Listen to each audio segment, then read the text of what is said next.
Hello students, welcome back to chemistry class with Sharad Gupta. बच्चों, आज का जो हमारा लेसन है वो हम पूरा चैप्टर सॉल्यूशन का रिवाइज करने वाले हैं। एक बहुत क्विक रिवीजन लेंगे, सारे इंपॉर्टेंट कॉन्सेप्ट रिवाइज करेंगे। So we are starting a quick revision.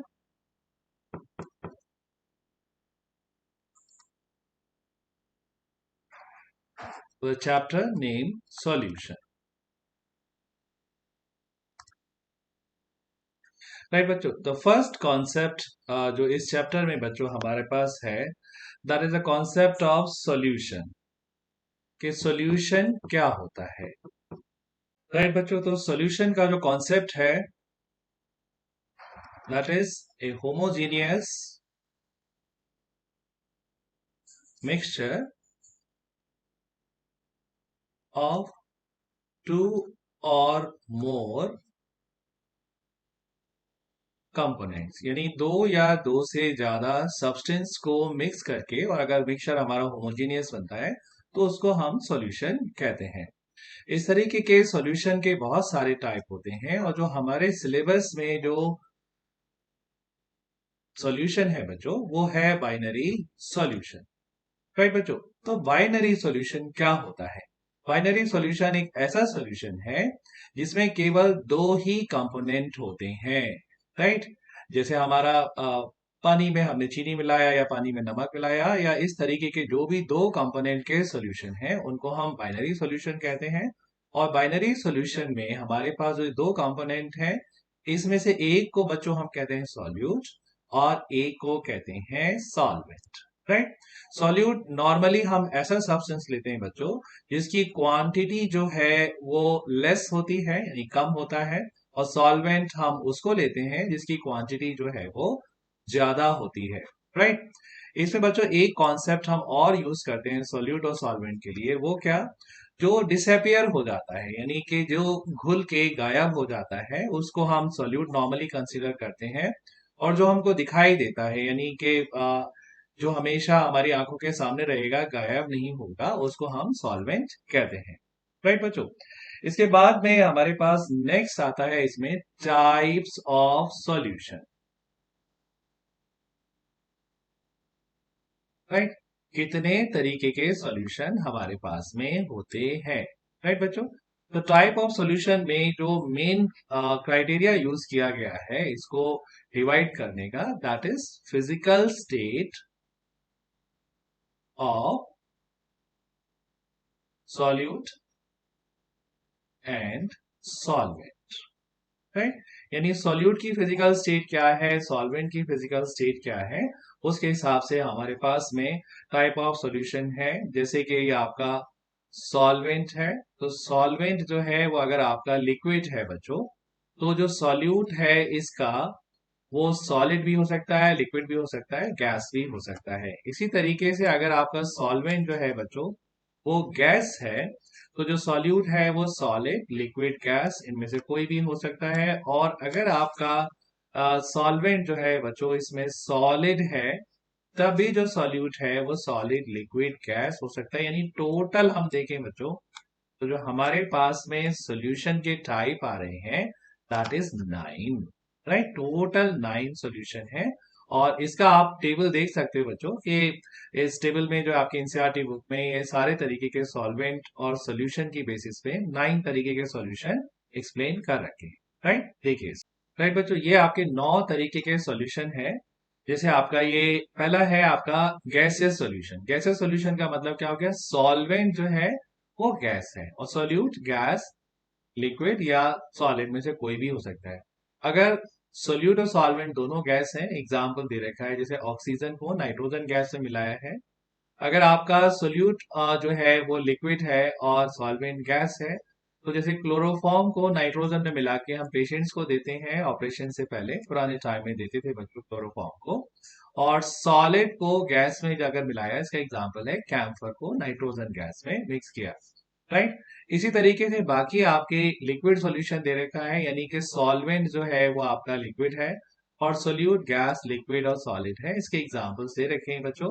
और सॉलिड का अगर सॉल्वेंट है तो भी हमारा सॉल्यूट जो है वो गैस, लिक्विड या सॉलिड हो सकता है, और इसके एग्जांपल्स यहाँ पे दे रखे हैं। तो ये आप बच्चों आप इस टेबल से खुद भी रिवाइज कर सकते हैं। टोटल 9 टाइप के हमारे पास में सॉल्यूट आते हैं इसके अंदर। That is methods for expressing concentration.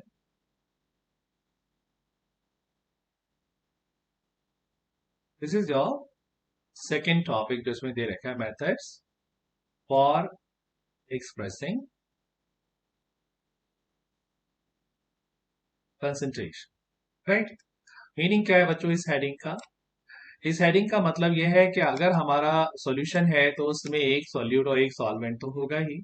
Solute ज्यादा होता है तो उसको हम कॉन्सेंट्रेट, और सॉल्यूट कम होता है रिलेटिवली तो हम बोलते हैं कि सॉल्यूशन डाइल्यूट है। राइट, लेकिन बच्चों इसका कम और ज्यादा का भी एक लिमिट है। हम ज्यादा कंसंट्रेट, ज्यादा डाइल्यूट सॉल्यूशन, या बहुत ज्यादा डाइल्यूट या बहुत ज्यादा कंसंट्रेट को हम एक्सप्रेस नहीं कर पाएंगे। तो यहाँ मैथमेटिकली हम एक्सप्रेस करते हैं कि कोई सॉल्यूशन कितना कॉन्सेंट्रेट या कितना डाइल्यूट है। तो हमारे पास में जो टोटल मेथड्स हैं जो कंसंट्रेशन एक्सप्रेस करने के, उसमें से फर्स्ट वन है परसेंटेज वेट बाय वेट, दूसरा है परसेंटेज वॉल्यूम बाय वॉल्यूम, और तीसरा है हमारे पास परसेंटेज वेट बाय वॉल्यूम, और चौथा है बच्चों इसके अंदर मोल फ्रैक्शन, और पांचवा है आपका पीपीएम, और छठा है इसके अंदर पीपीबी, और सातवां है मोलालिटी, और आठवां है मोलारिटी।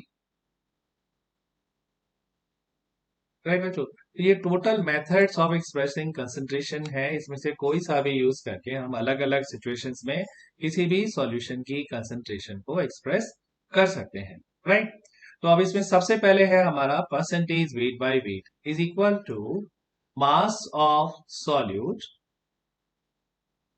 जिसको बच्चों हम WB भी लिखते हैं, right, divided by mass of solution. Solution का मतलब हो गया आपका WA प्लस WB बोथ, यानी कि सॉल्यूट और सॉल्वेंट दोनों की क्वांटिटी टाइम्स 100। इस तरीके से हम WB upon WA plus WB into 100 भी लिख सकते हैं। Percentage volume by volume, volume of solute divided by volume of solute plus volume of solution, I am sorry, volume of solute plus volume of solvent, यानी दोनों को मिलाएंगे अगर हम तो वॉल्यूम ऑफ सॉल्यूशन आ जाएगा बच्चों into 100। Percentage weight by volume, यानी अगर सॉल्यूट का वेट और सॉल्यूशन का वॉल्यूम दे रखा है बच्चों तो भी हम निकाल सकते हैं इसके अंदर। तो ये आ गया आपका WB, यानी कि मास ऑफ सॉल्यूट आ गया ये, and this is volume of solution, right, times 100। Mole fraction बच्चों इसको हम काई ए और काई बी से एक्सप्रेस करते हैं। इसका मतलब हो गया chi A Na upon Na plus Nb, right, यानी कि moles of component A divided by moles of component A plus component B, या chi B moles of component B divided by mole of component A plus mole of component B, यानी total number of moles कितने हैं। Mole fraction में बच्चों कई सारे आपके cases ऐसे भी हैं जिसमें दो कंपोनेंट से ज्यादा हैं, तो वहां पे भी कोई प्रॉब्लम नहीं होती है। हम यहाँ पे moles of component 1 and divided by total number of moles हम लिख देते हैं उसमें, तो हमारा मोल फ्रैक्शन उसमें आ जाता है। राइट, यहाँ पे एक फॉर्मूला बच्चों आपको और याद रखना है मोल फ्रैक्शन के केस में, दैट इज काई ए प्लस काई बी। अगर हम दो कंपोनेंट सिस्टम में दोनों कंपोनेंट्स का मोल फ्रैक्शन ऐड कर दें, काई ए प्लस काई बी कर दें, तो दैट इज इक्वल टू 1 आता है इसके, राइट। तो इसका भी बहुत यूज है, बहुत न्यूमेरिकल्स हम इस तरीके से निकालते हैं। नेक्स्ट है बच्चों पीपीएम। पीपीएम हम कैसे निकालें किसी का? पीपीएम का मतलब होता है पार्ट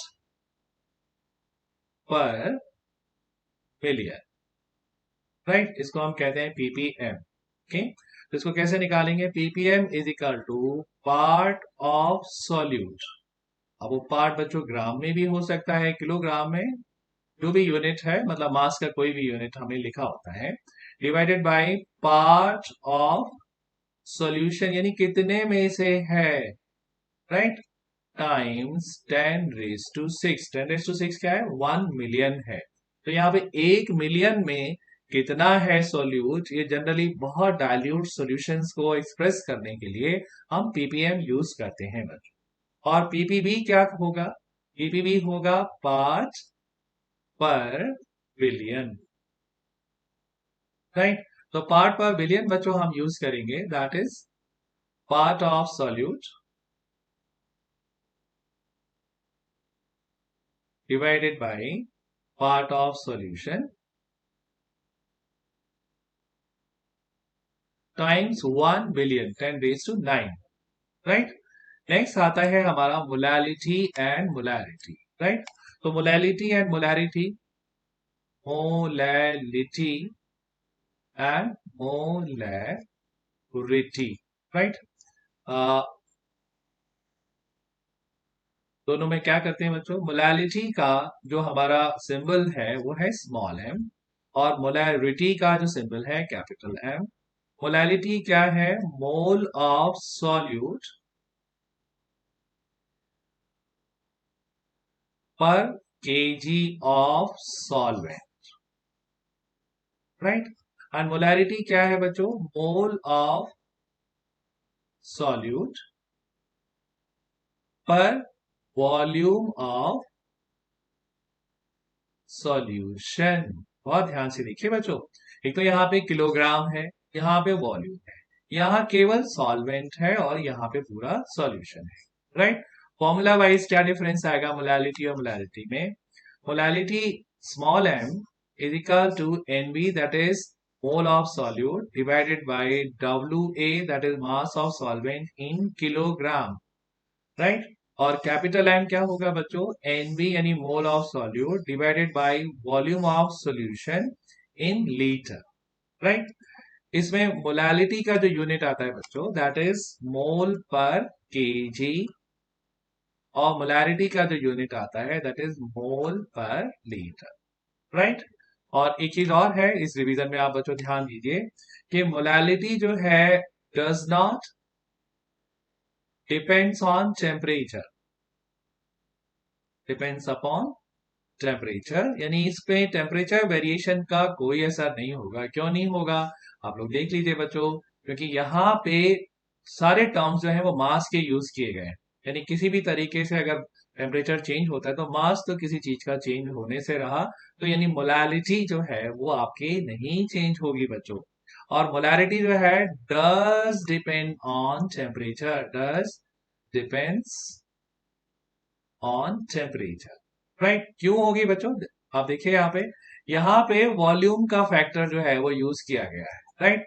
जब वॉल्यूम का फैक्टर यूज किया गया है तो वॉल्यूम तो टेम्परेचर से चेंज होता है, तो मोलारिटी जो है जब भी टेम्परेचर चेंज होगा किसी भी सॉल्यूशन की वो चेंज हो जाती है। तो इससे बहुत सारे क्वेश्चन आते हैं जो आपने मेरे डिटेल्ड वीडियो में बच्चों देखा भी होगा, अभी हम इसका क्विक रिवीजन ले रहे हैं, राइट बच्चों। तो ये हो गया हमारा second point, that is methods for expressing concentration. Third जो इसमें इंपॉर्टेंट बच्चों पॉइंट है दैट इज सॉल्युबिलिटी, राइट, कि हम किस तरीके से ये एक्सप्लेन करें कि कभी कभी तो कोई दो कंपोनेंट जो है, दो सब्सटेंस जो है वो मिक्स हो जाते हैं और कभी नहीं मिक्स होते हैं, जैसे वाटर प्लस ऑयल, यानी आपकी मम्मी जो ऑयल यूज करती है बच्चों, मस्टर्ड ऑयल, कोकोनट ऑयल, क्या ये मिक्स हो जाएंगे, आंसर नहीं होंगे, राइट। क्या वाटर और शुगर को मिक्स करें, हो जाएंगे, आंसर है हाँ हो जाएंगे। तो दिस इज इनसॉल्युबल मिक्सचर हो गया, ये आपका सॉल्युबल हो गया, यानी यहाँ तो सॉल्यूशन बनेगा बच्चों, यहाँ कोई सॉल्यूशन नहीं बनेगा। तो ऐसे बहुत सारे एग्जांपल हैं कि कभी तो कोई कंपोनेंट डिसॉल्व हो जाता है और कभी नहीं भी डिसॉल्व होता है। तो इसका क्या रीजन होता है बच्चों, यहाँ पे हमको दे रखा है लाइक डिसॉल्व्स लाइक, यानी कौन किस में डिसॉल्व होगा, इसका फॉर्मूला है हमारे पास, क्या है, लाइक डिसॉल्व लाइक, यानी जो जैसा होता है वो अपने जैसे दूसरे कंपोनेंट के साथ में मिक्स हो जाता है। अगर हमारे पास में कोई पोलर सॉल्यूट है, तो it will dissolve in polar solvent. बच्चों ये डिजॉल्व हो जाएगा, इट विल डिजॉल्व, राइट। अगर हमारे पास नॉन पोलर सॉल्यूट है तो ये भी नॉन पोलर सॉल्वेंट में डिसॉल्व हो जाएगा, राइट।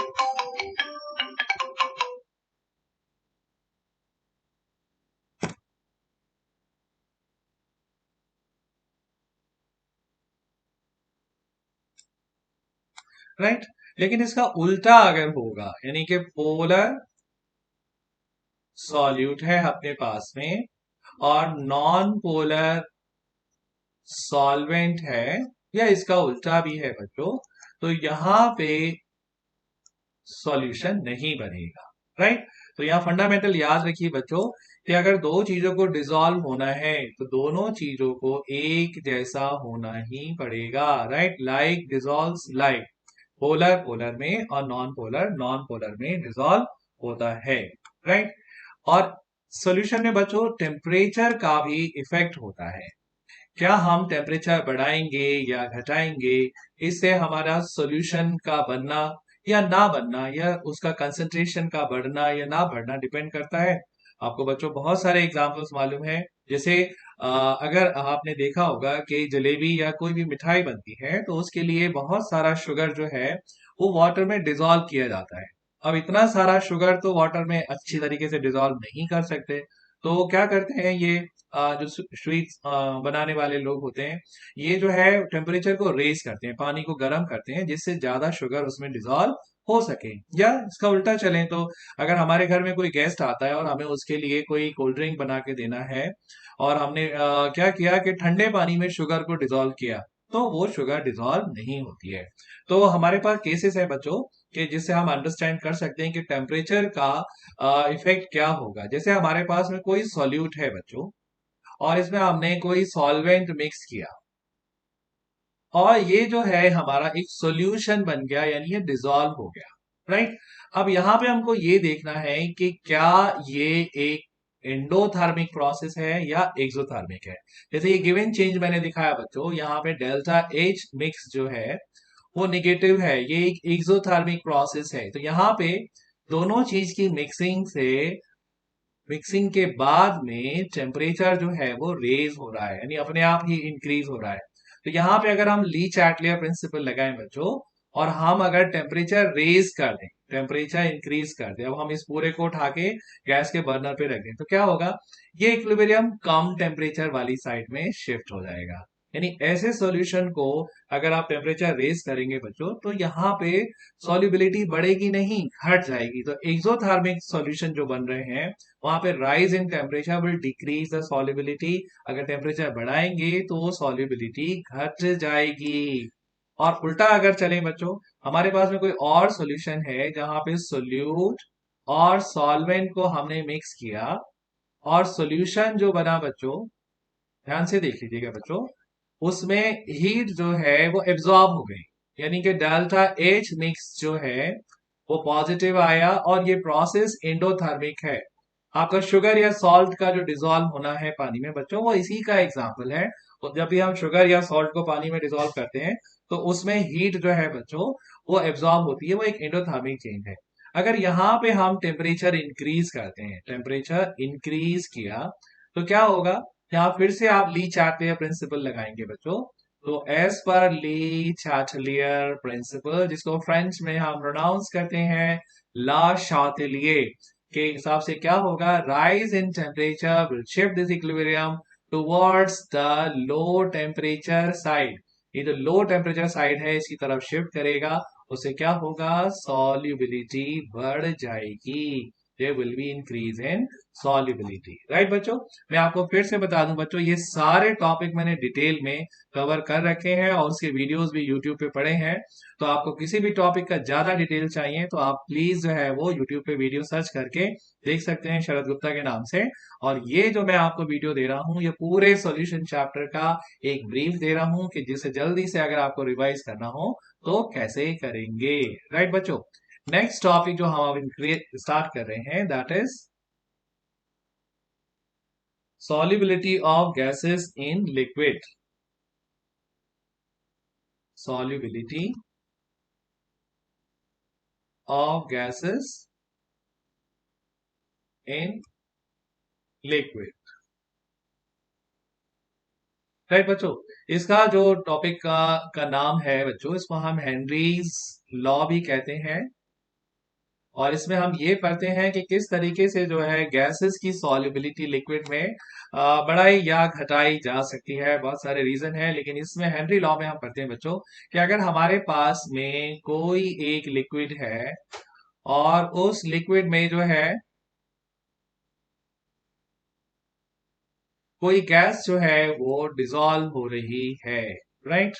तो दिस इज ए गैस, और इस गैस का इस लिक्विड का सेट हो गया इक्विलिब्रियम, यानी गैस डिसॉल्व भी हो रही है, अनडिसॉल्व भी हो रही है, बट थोड़ी सी क्वांटिटी में ये लिक्विड में रहेगी, राइट।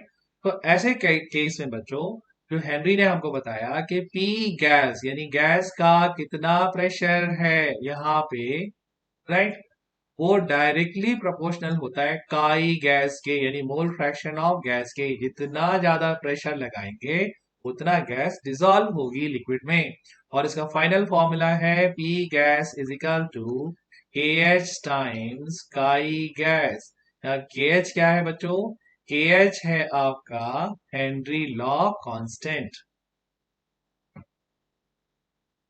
Henry law constant. ये डिपेंड करता है बच्चों कि हमारी गैस कौन सी है और हमारा सॉल्वेंट कौन सा है, राइट। तो ये केएच की वैल्यू हमको दे रखी होती है एग्जाम में, हमें इसमें लगाना है। और काई गैस को आप ओपन करेंगे बच्चों तो क्या आएगा? Chi gas is equal to this is equal to N gas, यानी गैस के कितने मोल हैं divided by N gas plus N liquid. अब चूंकि बच्चों यहाँ पे गैस का जो सॉल्युबिलिटी है वो लिक्विड में बहुत ज्यादा नहीं है, हम ऐसा एग्जांपल ले रहे हैं, तो यहाँ पे एन गैस को हम डिनोमिनेटर में लिक्विड के कंपैरिजन में इग्नोर कर सकते हैं। तो ये हो जाता है X gas is equal to N gas divided by N liquid. तो इस फॉर्मूले से हम बच्चों काई गैस निकाल सकते हैं, और काई गैस को यहाँ शिफ्ट करके हम पी गैस निकाल सकते हैं, राइट बच्चों। बेटा उन्होंने तो रिस्पॉन्ड किया नहीं है, उस क्लास थी तुम्हारी, राइट। मुझे नहीं लगता होगा, तुम्हें एसी स्विच कर दो, तुम्हें जो करना है स्विच ऑफ कर दो, राइट। तो दिस इज हेनरी लॉ। अब हेनरी लॉ के बच्चों कुछ एप्लीकेशंस भी हैं जो हमको पढ़ने हैं। वो क्या है? Applications of Henry's law,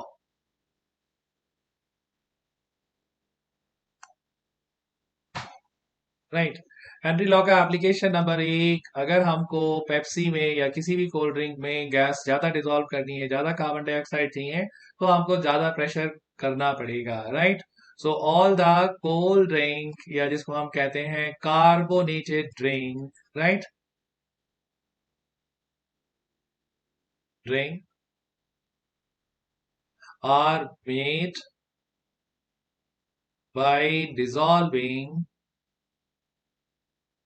CO2 at a higher pressure, और हाई प्रेशर, ज्यादा प्रेशर लगाएंगे तो ज्यादा CO2 डिसॉल्व हो जाएगी, राइट। नेक्स्ट है बच्चों हमारा कि जो माउंटेन के ऊपर जो लोग जाते हैं या रहते हैं उनको माउंटेन सिकनेस हो जाती है, उनको ऑक्सीजन की कमी हो जाती है। क्यों हो जाती है?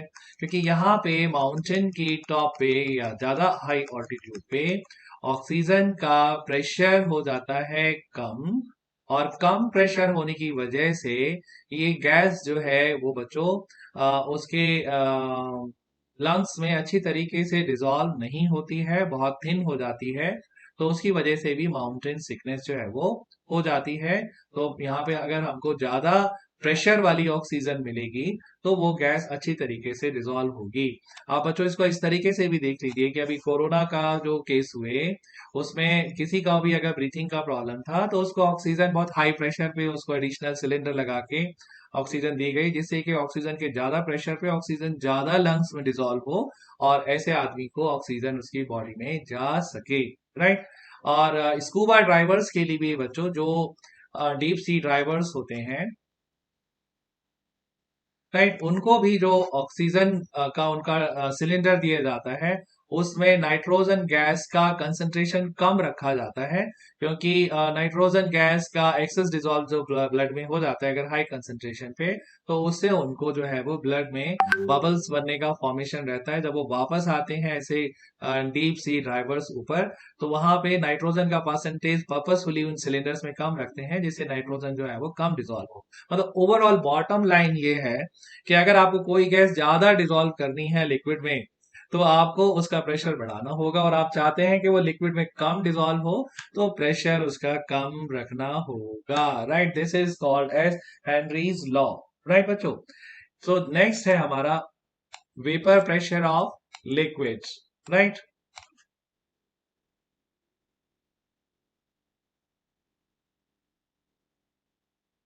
ये टॉपिक भी बहुत इंपॉर्टेंट है बच्चों, वेपर प्रेशर ऑफ लिक्विड्स। तो जब भी हम किसी लिक्विड को, किसी वॉलेटाइल लिक्विड को एक कंटेनर में रखते हैं, और वो जो है बच्चों एयर के कांटेक्ट में होता है, तो क्या होता है यहाँ पे, ये जो लिक्विड है इसके मॉलिक्यूल्स इवापोरेट होके लिक्विड स्टेट को छोड़ के वो वेपोराइज होके एयर में चले जाते हैं। राइट, और वापस भी आते हैं, there will be an equilibrium, कि जो लिक्विड ऊपर गए उनको हम कहते हैं इवापोरेट हो गए, और जो लिक्विड के मॉलिक्यूल वापस आ रहे हैं उनको हम बोल रहे हैं कंडेंस हो गए, ये वापस से लिक्विड में आ गए। So this process is called as evaporation, the conversion of liquid from liquid state to the gaseous state at normal temperature। यानी साधारण टेम्परेचर पे अगर लिक्विड कन्वर्ट होता है बच्चों गैस में, तो उसको हम इवापोरेशन कहते हैं। राइट, जो सी है या रिवर है या आप अपने घर में पानी फेंक देते हैं बच्चों, ये नॉर्मल टेम्परेचर पे इवापोरेट होता रहता है, और उसी की वजह से जो है वो लिक्विड से जो है वो गैस स्टेट में कन्वर्जन चलता रहता है। ओके, कौन कौन से फैक्टर्स हैं जो इवापोरेशन को कम या ज्यादा कर देते हैं, जो इस चैप्टर में हमारे काम आने वाले फैक्टर हैं बच्चों। नंबर एक है सरफेस एरिया, यानी इसी लिक्विड को बच्चों अगर मैं बड़े कंटेनर में रख दूं, राइट, तो क्या होगा, यहाँ पे लिक्विड का लेवल तो कम जरूर हो जाएगा बच्चों, थोड़ा नीचे आ जाएगा, लेकिन इसका सरफेस एरिया क्या होगा, बढ़ जाएगा, और ज्यादा सरफेस एरिया होने से ज्यादा इवापोरेशन होगा। दूसरी चीज जो डिपेंड करती है बच्चों वो है टेम्परेचर। अगर आपको किसी भी लिक्विड का इवापोरेशन बढ़ाना हो तो आप टेम्परेचर भी बढ़ा सकते हैं, इवापोरेशन ज्यादा होगा। और तीसरी चीज जो है बच्चों वो है टाइप ऑफ लिक्विड, यानी लिक्विड के अंदर ऐसे मॉलिक्यूल हैं जो आपस में बहुत ज्यादा अट्रैक्शन है, तो ये लिक्विड अच्छे से इवापोरेट नहीं होगा, और अगर इन मॉलिक्यूल्स का आपस में फाइटिंग है तो ये बिल्कुल इवापोरेट होंगे। राइट बच्चों, तो इन्हीं फैक्टर्स को हमें आगे भी यूज करना है, देखना होगा कि कौन सी चीज चेंज होगी, उसी का हमको फैक्टर को कंसिडर करना है। राइट, तो अभी हमारे पास में केस है बच्चों, is solution, right, of liquid plus liquid. तो यहाँ पे वेपर प्रेशर कैसे कैलकुलेट करेंगे, इसका पूरा हम पहले अपने डिटेल्ड वीडियो में देख चुके हैं, अभी तो हम क्विक रिवीजन ले रहे हैं बच्चों। हमारे पास में ये लिक्विड ए है, ये लिक्विड बी है बच्चों। लिक्विड ए जब प्योर स्टेट में इवापोरेट हो रहा है तो इसका vapour pressure P not a है, और जब ये इवापोरेट हो रहा है तो इसका pure vapour pressure P not be है। राइट बच्चों, अब दोनों को हमने मिक्स कर दिया तो क्या बन गया, हमारे पास में एक सॉल्यूशन बन गया, और सॉल्यूशन का नाम है ए प्लस बी। तो यहाँ पे ए के मॉलिक्यूल और बी के मॉलिक्यूल हो गया। लेकिन यहाँ पे बच्चों हमको ये बात को ध्यान में रखना है, क्योंकि ए और बी दोनों का सरफेस एरिया शेयर हो गया, तो ए के मॉलिक्यूल्स भी कम हो गए और बी के भी कम हो गए, और जो नया वेपर प्रेशर ए का आया उसको हमने पी ए कहा, और जो नया वेपर प्रेशर बी का आया उसको हमने पीबी कहा। और पीवी जो है बच्चों वो कम है पी नॉट बी के, क्योंकि सरफेस एरिया कम हो गया, और पी ए कम है पी नॉट ए के, क्योंकि सरफेस एरिया कम हो गया। राइट, तो यहाँ पे हमारे पास में एक रूल है बच्चों, जो साइंटिस्ट ने अलग अलग एक्सपेरिमेंट करके कहा। उन्होंने कहा पी ए का वैल्यू जो है वो P not A times chi A. Right. Obvious है बच्चों कि अगर आपका ए का कंपोनेंट ज्यादा होगा, का ये ज्यादा होगा, तो पीए का वैल्यू भी ज्यादा होगा। और अगर 100% हो जाएगा, अगर 100% हो गया ए, तो का ये का वैल्यू हो जाएगा 1, तो पीए हो जाएगा equal to P not A. Right. या उल्टा चले, जैसे जैसे हमारा ए का कंपोनेंट कम होता जाएगा, तो ए का वेपर प्रेशर भी कम होता जाएगा।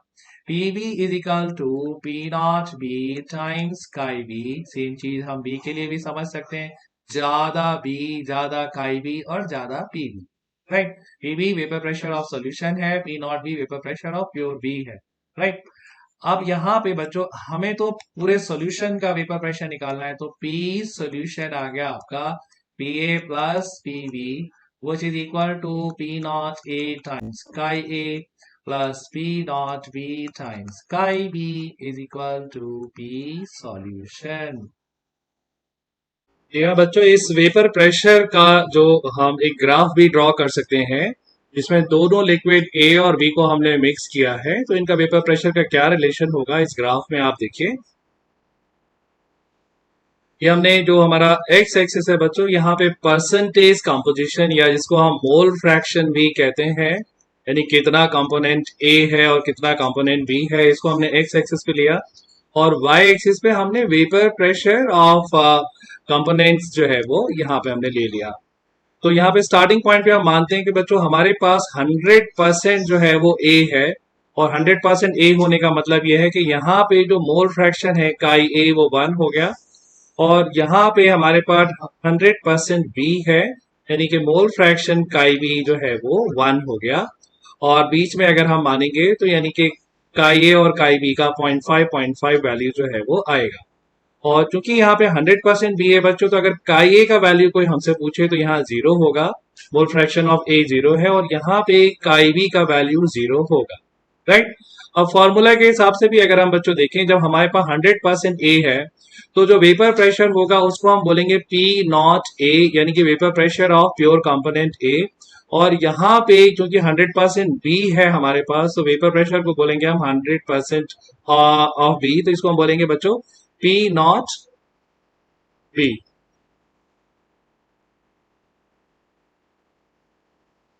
राइट।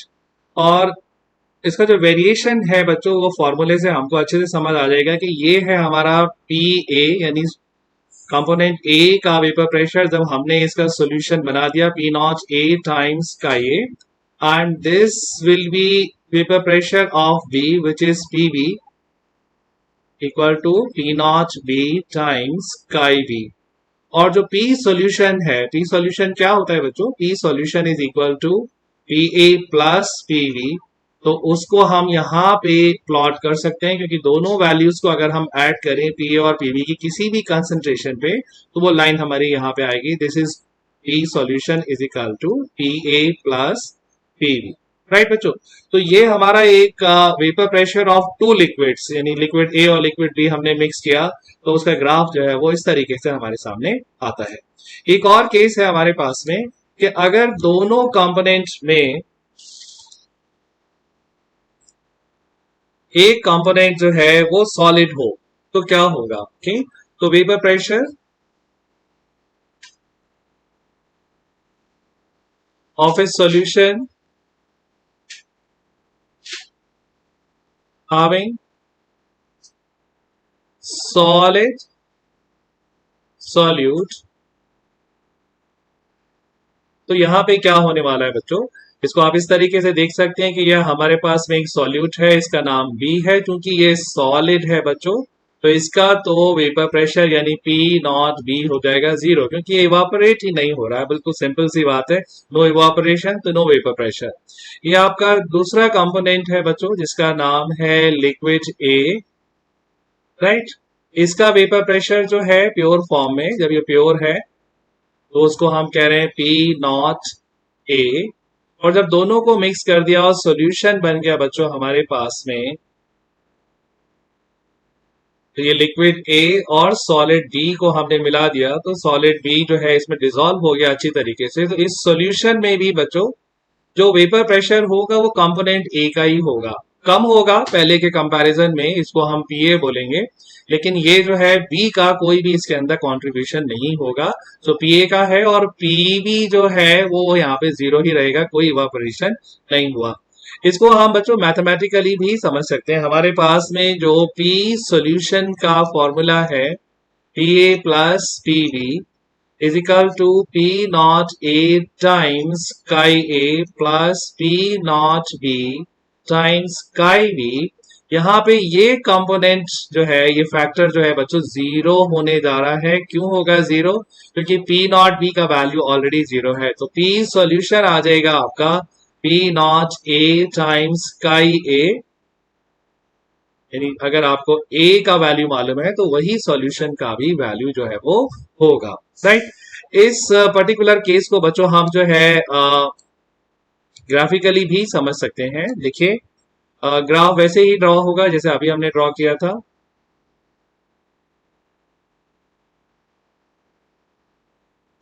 राइट, यहाँ पे हमारा परसेंटेज कंपोजिशन आ गया। ये आपका काई ए इज इक्वल टू 1, ये काई बी इज इक्वल टू 1, और काई बी यहाँ जीरो हो गया, यहाँ पे काई ए जीरो हो गया। और ये जो वेपर प्रेशर है ये पी नॉट ए है, यानी प्योर लिक्विड का। और जैसे जैसे इसमें बी मिलाया जाएगा बच्चों, ये वैल्यू कम होती जाएगी, यानी कि P A is equal to P not A times chi A, यानी काई ए का वैल्यू जितना कम होता जाएगा पीए का वैल्यू भी उतना ही कम होगा। तो यहाँ पे पीबी का वैल्यू क्या है? पीबी का वैल्यू है जीरो, यानी जीरो होने की वजह से यहाँ कोई भी चेंज जो है वो हम लोग प्लॉट नहीं कर सकते। जीरो है, जीरो बीच में भी रहेगा, जीरो लास्ट में रहेगा। तो ये हमारे पास में ग्राफ आता है when your solute is solid. Solid solute के अंदर ग्राफ बच्चों इस शक्ल में हमको दिखाई देगा, राइट। नाउ नेक्स्ट केस आता है बच्चों हमारे पास, हमने vapour pressure of two liquids भी पढ़ लिया, वेपर प्रेशर ऑफ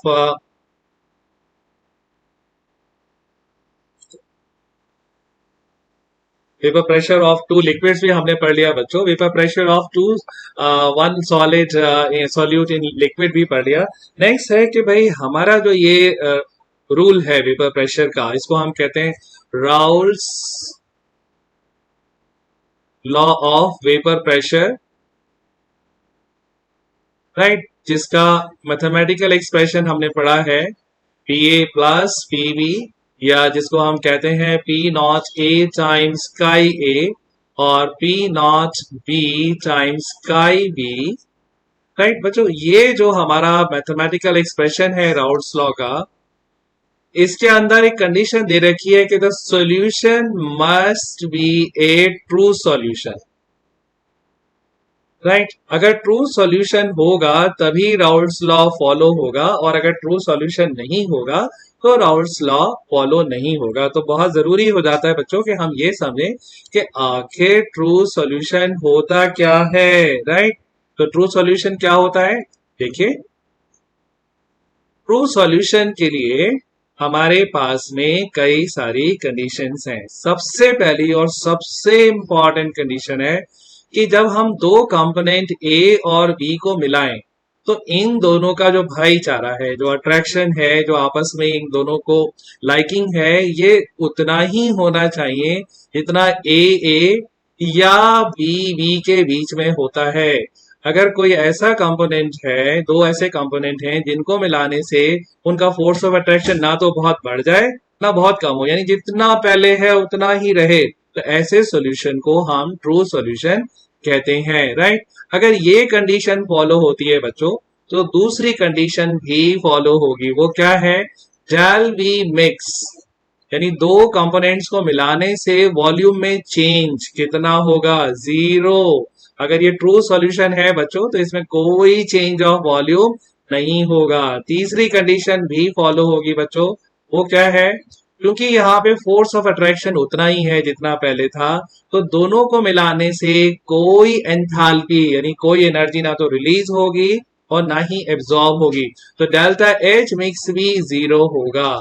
और ये सारी कंडीशन अगर फॉलो होती हैं बच्चों तो उस सॉल्यूशन को कहते हैं हम ट्रू सॉल्यूशन, और ट्रू सॉल्यूशन में फॉलो होता है आपका Raoult's law. So P solution is equal to PA plus PB.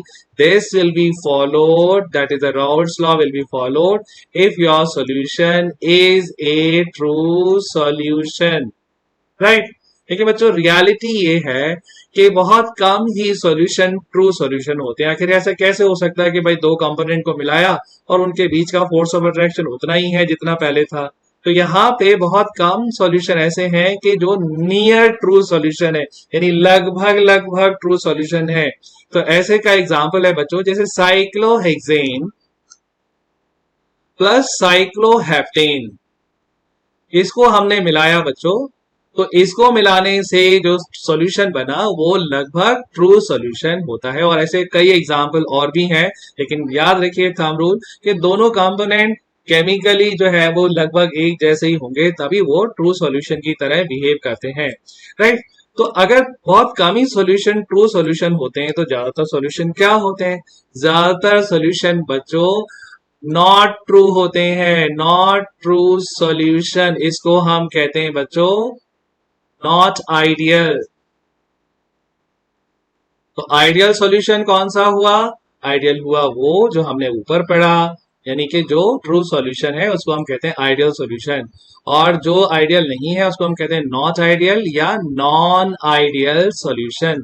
तो नॉन आइडियल सॉल्यूशन में क्या होगा? बहुत आसान है बच्चों। नॉन आइडियल सॉल्यूशन के अंदर force of attraction A B not equal to A और बीबी होगा। राइट?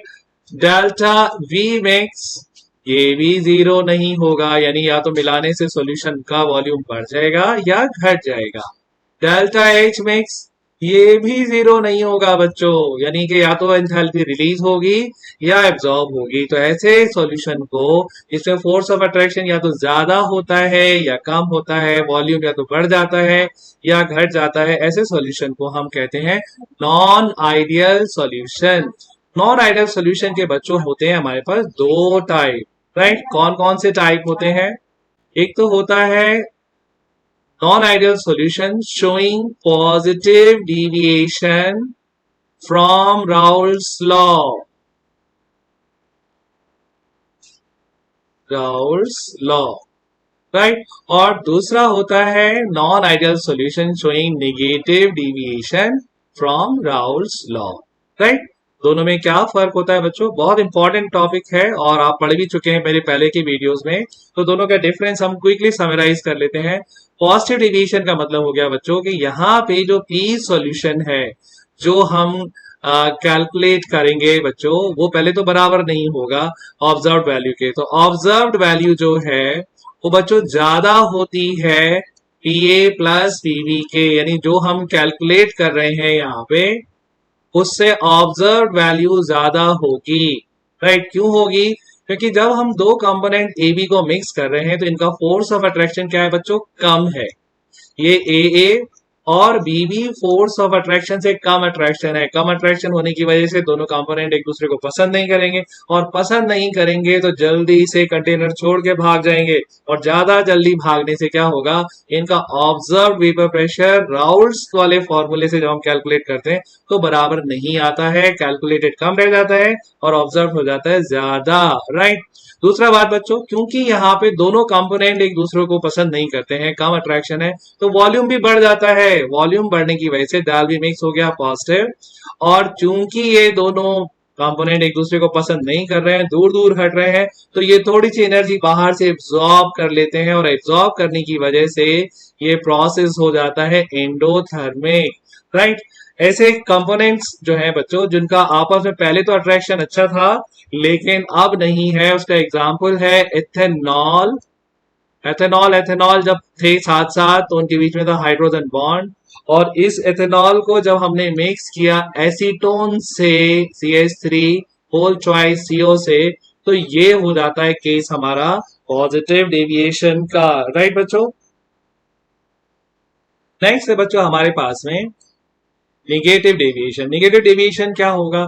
ऐसे तो कंपोनेंट जो आपस में मिलने के बाद में बहुत ज्यादा एक दूसरे को पसंद करने लगते हैं, बहुत ज्यादा अट्रैक्शन हो जाता है, तो वहां पे होता है निगेटिव डेविएशन, यानी कि जो आपका ऑब्जर्व्ड वेपर प्रेशर है बच्चों वो हो जाता है कम, कैलकुलेटेड वैल्यू से, यानी कैलकुलेशन जो भी कर रही है रियल में वैल्यू आएगी उससे कम। और क्यों कम आ रही है?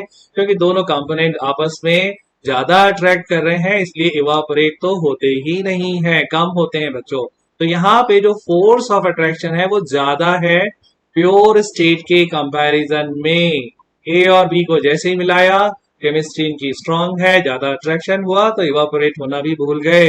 और चूंकि यहाँ पे अट्रैक्शन है तो वॉल्यूम कम हो जाएगा, तो डाल्बी मिक्स नेगेटिव है। और चूंकि यहाँ पे अट्रैक्शन है, अट्रैक्शन से हमेशा एनर्जी रिलीज होती है, तो ये प्रोसेस हो गया एक्सोथर्मिक। और इसका एग्जाम्पल है बच्चों हमारे पास में क्लोरोफॉर्म, यानी कि CH Cl3 plus acetone CH3 whole twice CO, और भी कई सारे एग्जाम्पल हैं बच्चों जो आपको बुक में मिल जाएंगे।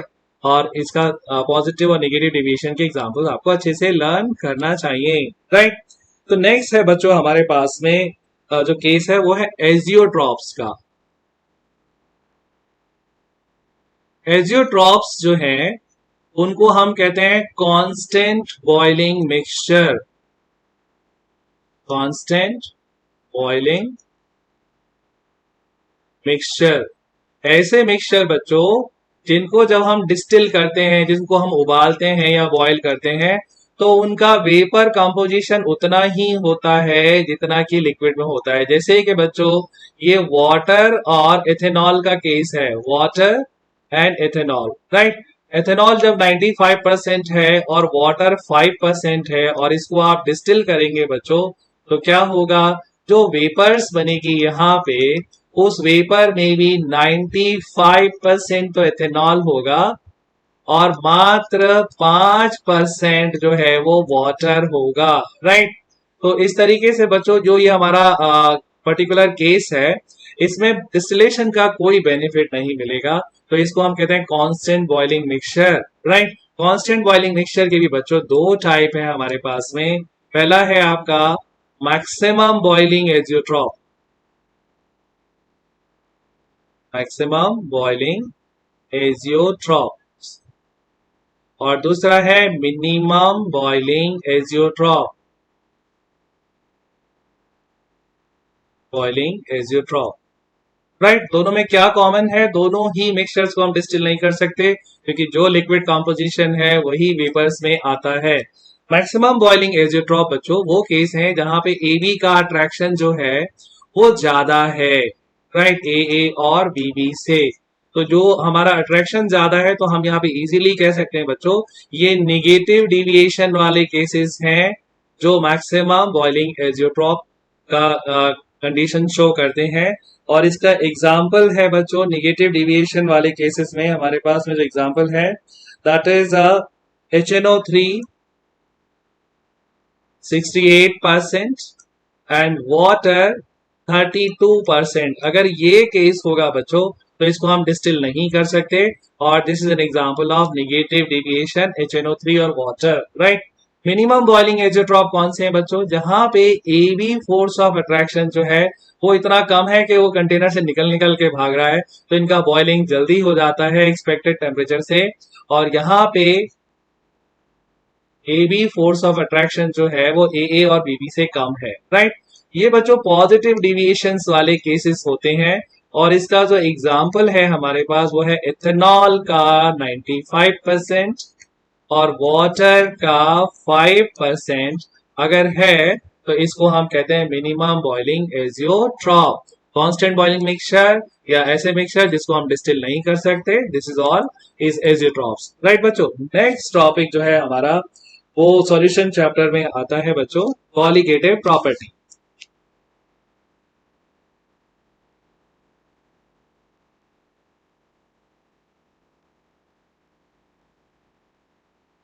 कॉलिगेटिव प्रॉपर्टीज क्या है बच्चों? ऐसी प्रॉपर्टी जो डिपेंड करती है क्वांटिटी ऑफ सॉल्यूट, यानी इस पे नहीं डिपेंड करती है कि सॉल्वेंट कौन सा है या सॉल्यूट कौन सा है, वो केवल डिपेंड करती हैं कि क्वांटिटी ऑफ सॉल्यूट कितनी है।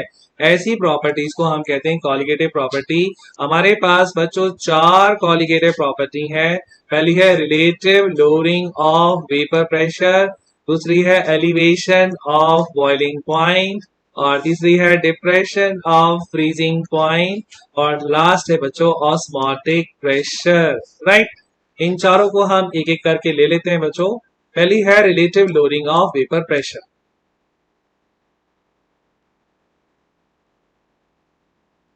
Relative lowering of vapour pressure.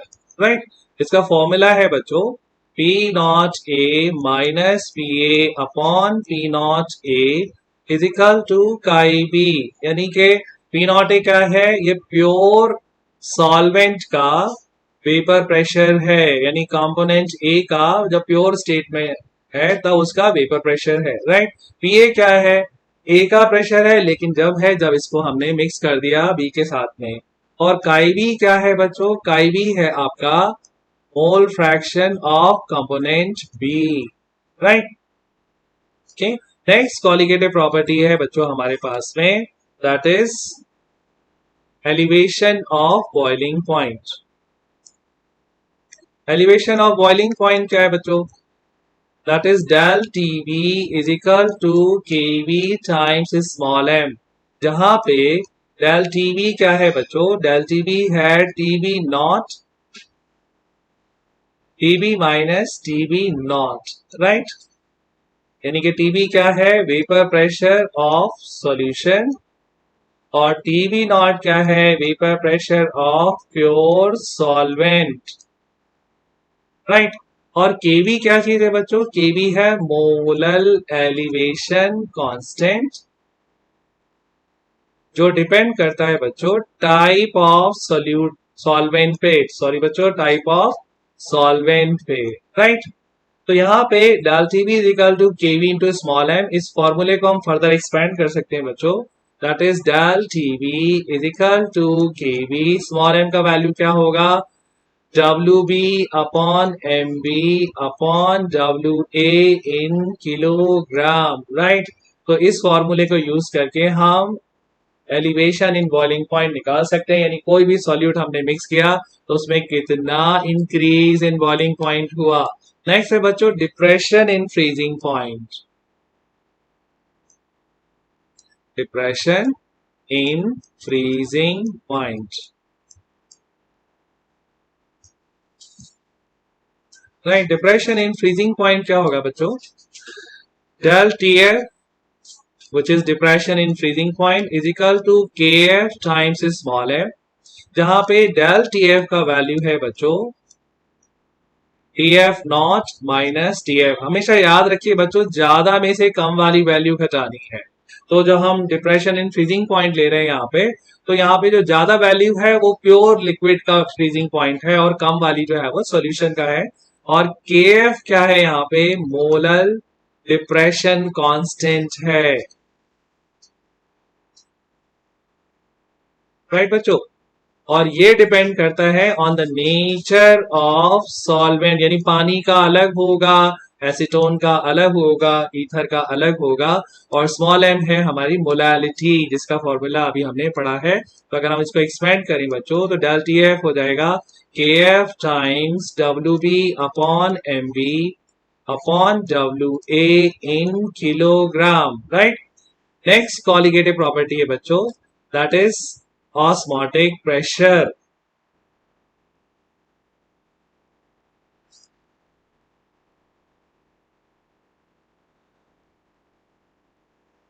Right, osmotic pressure क्या है बच्चों, osmotic pressure is the pressure required to stop the process of osmosis। एक डायग्राम हमने जो है वो पढ़ा था, क्विकली रिवाइज कर लेते हैं बच्चों।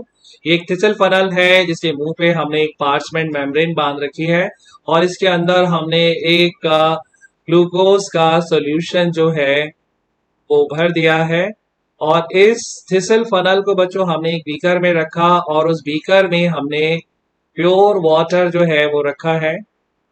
तो क्या होने वाला है, ये पानी जो है यहाँ से एंटर करेगा और ये लेवल ऊपर जाना शुरू हो जाएगा, लेकिन बच्चों यहाँ से कोई फाउंटेन निकलना शुरू नहीं होगा, क्योंकि एक टाइम के बाद में ये लेवल का प्रेशर इतना हो जाएगा कि ये प्रोसेस जो है रुक जाएगा। तो this pressure which is required to stop the process of osmosis, the pressure just enough to stop osmosis is called osmotic pressure, is called osmotic pressure. यानी ऐसा प्रेशर जिसको यूज करके हम ऑस्मोसिस प्रोसेस को स्टॉप कर देंगे, उसको हम कहते हैं ऑस्मोटिक प्रेशर। राइट बच्चों, अब ये ऑस्मोटिक प्रेशर जो है ये कॉलिगेटिव प्रॉपर्टी है, जिसका फॉर्मूला भी हमको याद करना पड़ेगा, pi is equal to C R T. Right बच्चों, ये सी क्या है? सी जो है वो आपका मोलैरिटी है। याद रखिएगा, यहाँ पे मोलैरिटी को एज ए फैक्टर यूज किया है। तो अगर इस फॉर्मूले को मैं एक्सपेंड करूंगा तो pi is equal to W B upon M B divided by V solution in litre times R times T, जहां पे आर का वैल्यू जो है, आर गैस कांस्टेंट है, तो R is equal to 0.0821 litre times atmosphere times mole inverse times kelvin inverse. Right बच्चों, ये R का वैल्यू रहता है, ये गैस कांस्टेंट है, और T जो है वो हमारा टेम्परेचर है। बट ध्यान रखिएगा बच्चों, टेम्परेचर केल्विन स्केल में ही यूज करना है। राइट, तो ये था हमारा ऑस्मोटिक प्रेशर। अब बच्चों नेक्स्ट जो है हमारे पास में वो है कि रिवर्स ऑस्मोसिस क्या होता है भाई। रिवर्स ऑस्मोसिस भी पढ़ लेते हैं। ऑस्मोसिस का उल्टा होता है रिवर्स ऑस्मोसिस। ऑस्मोसिस के अंदर बच्चों क्या होता है, एक एसपीएम से डाइल्यूट सॉल्यूशन से कंसंट्रेटेड सॉल्यूशन की तरफ को सॉल्वेंट मूव करता है, तो इसको तो हम कहते हैं osmosis. Right, this is osmosis. फिर समझ लीजिए, डाइल्यूट सॉल्यूशन से कंसंट्रेटेड सॉल्यूशन की तरफ कौन जा रहा है, सॉल्वेंट। राइट बच्चों, जिसको हम कहते हैं ऑस्मोसिस। अब इसका उल्टा अगर करना हो तो क्या करेंगे, हमें दूसरी तरफ कुछ एक्सेस प्रेशर लगा देंगे, यानी यहां पे हम एक्सेस प्रेशर लगाएंगे, तो उससे क्या होगा, कंसंट्रेटेड सॉल्यूशन से डाइल्यूट सॉल्यूशन की तरफ सॉल्वेंट मूव करेगा। और ये बच्चों प्रोसेस अपने आप नहीं होता है, यहाँ पे आपको कुछ खर्च करना पड़ेगा, एनर्जी लगानी पड़ेगी। तो ये प्रोसेस एक्टिव प्रोसेस नहीं है, इसके लिए बहुत ज्यादा एनर्जी की जरूरत है। राइट, तो ये एनर्जी कंज्यूमिंग प्रोसेस है। तो यहाँ पे जो प्रोसेस है वो ऑस्मोसिस का उल्टा है, और इसको हम कहते हैं रिवर्स ऑस्मोसिस। राइट बच्चों, तो रिवर्स ऑस्मोसिस का यूज आप लोगों के घर में होता है। आपके घर में बिजली का स्विच दबाते हैं तो जो पानी है जो नीचे से आ रहा है आपके घर में, वो जो है फिल्टर होके शुद्ध हो जाता है, उसमें से सॉल्ट्स और बाकी चीजें उसमें से कम हो जाती हैं, या उसको बिल्कुल नील कर सकते हैं, आपके ऊपर है। राइट बच्चों, रिवर्स ऑस्मोसिस के बाद में जो नेक्स्ट टॉपिक आता है that is abnormal colligative property.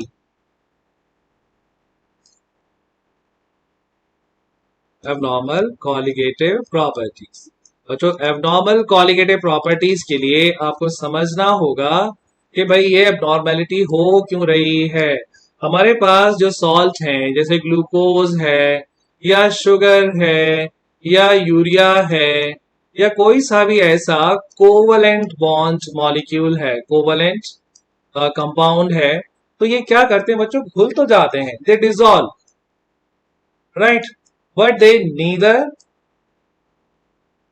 Dissociate, यानी या तो ये टूटते भी नहीं है बच्चों, ये जैसे हैं वैसे ही रहते हैं, नॉर एसोशिएट।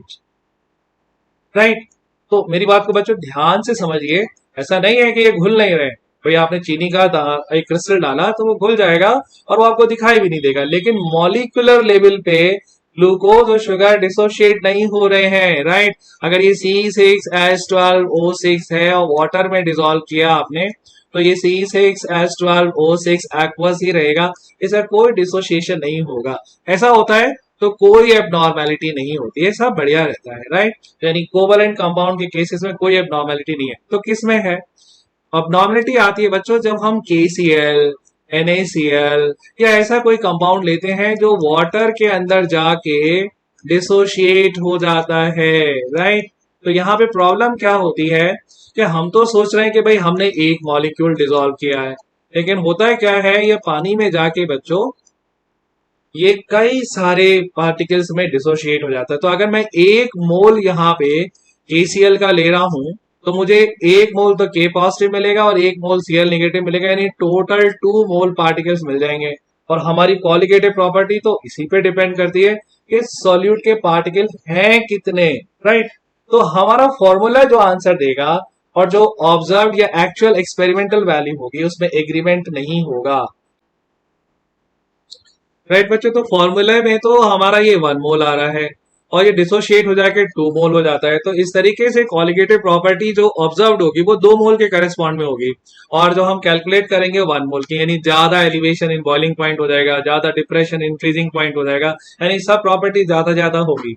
और यही चीज बच्चों जब कोई मॉलिक्यूल एसोसिएट कर जाता है, ध्यान से देखिए बच्चों, जैसे ये हमारा इथेनोइक एसिड का मॉलिक्यूल है CH3COOH, हमने इसके 2 मोल डिजोल्व किए। और बस ये ध्यान रखिएगा बच्चों कि इथेनोइक एसिड को अगर हम पानी में डिजोल्व करेंगे तो इसका बिहेवियर वही है जो ऊपर दिखाया है, लेकिन अगर हम इसको किसी ऑर्गेनिक सॉल्वेंट जैसे ईथर, एसीटोन या किसी में डिजोल्व करते हैं तो इसका बिहेवियर होता है कि ये मॉलिक्यूल एसोसिएट हो जाता है, डाइमेराइज हो जाता है। और डाइमेराइज होने की वजह से क्या होगा कि ये 2 मोल तो हमने डिजोल्व किया और ये बिहेव कर रहा है 1 मोल के लिए। तो यहाँ पे जो ऑब्जर्व प्रॉपर्टी होगी बच्चों वो 1 मोल के करेस्पॉन्ड होगी, और हमने कितना डिजोल्व किया है, हमने तो डिजोल्व 2 मोल किया है। यानी सारी कॉलिगेटिव प्रॉपर्टी जो एक्चुअल ऑब्जर्व एक्सपेरिमेंटल होंगी वो होंगी कम, कम एलिवेशन इन बॉइलिंग पॉइंट, कम डिप्रेशन इन फ्रीजिंग पॉइंट और कम ही ऑस्मोटिक प्रेशर होगा। तो इस तरीके से कभी भी अगर हमारा सोल्यूट जो है वो या तो एसोसिएट कर रहा है या डिसोशिएट कर रहा है, एसोसिएशन और डिसोशिएशन, यानी या तो जुड़ जा रहा है या टूट जा रहा है, राइट, कॉजेज एबनॉर्मैलिटी इन कॉलिगेटिव प्रॉपर्टी, यानी कॉलिगेटिव प्रॉपर्टी हो जाएगी खराब, कैलकुलेशन कुछ आएगी और ऑब्जर्व वैल्यू कुछ और। तो क्या करें यहाँ पे बच्चों, हम क्या करेंगे, हम यहाँ पे एक करेक्शन जो है वो इंट्रोड्यूस करते हैं, और इसको करेक्शन को कहते हैं want of factor. Want of factor ने हमारा काम कर दिया आसान और अब कोई प्रॉब्लम नहीं होने वाली है। तो वांट ऑफ फैक्टर आई जो है बच्चों ये क्या है, इसके कई फॉर्मूले हैं और हमको जो भी न्यूमेरिकल में अच्छा लगेगा हम कैलकुलेट करेंगे। सबसे बढ़िया है, सबसे पहला वाला है observe number of particle divided by observed number of particle, normal number of particle, number of particle, right। जैसे एग्जांपल देख लेते हैं, जैसे ये NaCl का केस था बच्चों, तो यहाँ पे जो ऑब्जर्व नंबर ऑफ पार्टिकल हैं वो कितने हैं, 2 हैं।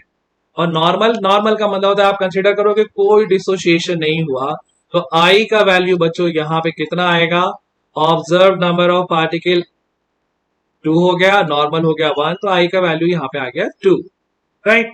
अगर इसी तरीके से हम एक एसोसिएशन का भी केस ले लें बच्चों, 2CH3COOH and it is giving you CH3COOH whole twice, तो यहाँ पे नॉर्मल हो गया 2 और ऑब्जर्व हो गया 1, तो आई का वैल्यू क्या है, ऑब्जर्व 1 डिवाइडेड बाय नॉर्मल 2 यानी 0.5, ये हो गया बच्चों यहाँ पे आई का वैल्यू।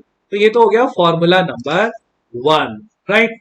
और भी फॉर्मूले हैं हमारे पास आई कैलकुलेट करने के, वो क्या है बच्चों, I can be calculated out by the second formula. I, the want-off factor, is equal to uh, abnormal colligative property,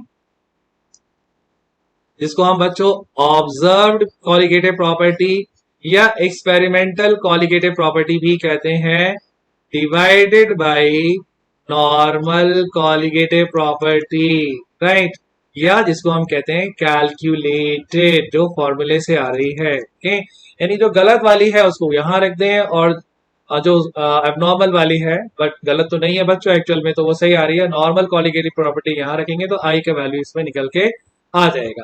तीसरा फॉर्मूला है बच्चों हमारे पास में, दैट इज मॉलिक्यूलर मास को भी यूज कर सकते हैं हम। यहाँ पे आ गया आपका normal molecular mass, mass divided by abnormal molecular mass. बच्चों ये नॉर्मल और एबनॉर्मल का क्या केस हुआ? नॉर्मल तो हो गया वो जो हमको हमारी पीरियोडिक टेबल से मिलता है, या हमको मालूम है जैसे कि भाई NaCl का नॉर्मल मास कितना होगा। NaCl का नॉर्मल मास होगा 23 प्लस 35.5 इज इक्वल टू 58.5 ग्राम पर मोल। ये हो गया नॉर्मल, राइट। अब नॉर्मल कितना होगा? जो गलत वैल्यू आएगी, जो हमारा फॉर्मूले में हम लगाएंगे और हमारी गलत वैल्यू आएगी, वो हो जाएगी एबनॉर्मल वैल्यू। फिर से भी आई की वैल्यू निकल सकती है। तो अगर आई निकल जाएगी तो अब क्या करें? हमको तो अपनी कॉलिगेटिव प्रॉपर्टी सही करनी है ना। तो हम क्या करेंगे बच्चों? हम यहाँ पे सारे फॉर्मूलेज में, राइट, जितने भी हमारे पास कॉलिगेटिव प्रॉपर्टी के फॉर्मूले हैं, P not A minus P A upon P not A is equal to I into chi V. यहाँ पे हमने आई लगा दिया, राइट। तो अगर कोई भी हमारे पास ऐसा सॉल्ट है जो एसोसिएट या डिसोसिएट हो रहा है, उसका आई वैल्यू हमें मालूम है, यहाँ लगा देंगे, कोई गलती नहीं होगी। Del T B is equal to I into K V times small M, यहाँ भी आई लगा दिया। Del T F is equal to K F times, I लगाइए पहले, I into K F times small M, right. और next है बच्चों हमारा osmotic pressure, which is pi is equal to I into CRT। I यहाँ पे भी लगा देंगे। तो इसके I के यूज करने से, want ऑफ फैक्टर के यूज करने से अब हमारे से कोई मिस्टेक नहीं होगी, और जो वैल्यू कैलकुलेटेड है और जो वैल्यू एक्सपेरिमेंटल है वो सही आएगी, राइट बच्चों। तो ये था आपका सॉल्यूशन चैप्टर, जिसका पूरा एक क्विक रिव्यू हमने लिया, जो आपको बहुत काम आने वाला है बच्चों। लेकिन कोई भी टॉपिक अगर आपको डिटेल में जाना हो तो मेरे चैनल पे जाके आप इसका एक्चुअल जो डिटेल वीडियोस हैं हर टॉपिक के, पूरे सॉल्यूशन चैप्टर के पढ़े हैं, उसको आप एंजॉय करें, लर्न करें और केमिस्ट्री को खूब मस्ती के साथ पढ़ें। और इसके साथ मैं विदा लेता हूं बच्चों आपसे, आपका teacher Sharad Gupta. Thank you very much. Channel को अभी तक आपने सब्सक्राइब नहीं किया है तो please do subscribe my channel and press the bell button so that you get to know whenever the next video is available. Bye बच्चों, God bless you all.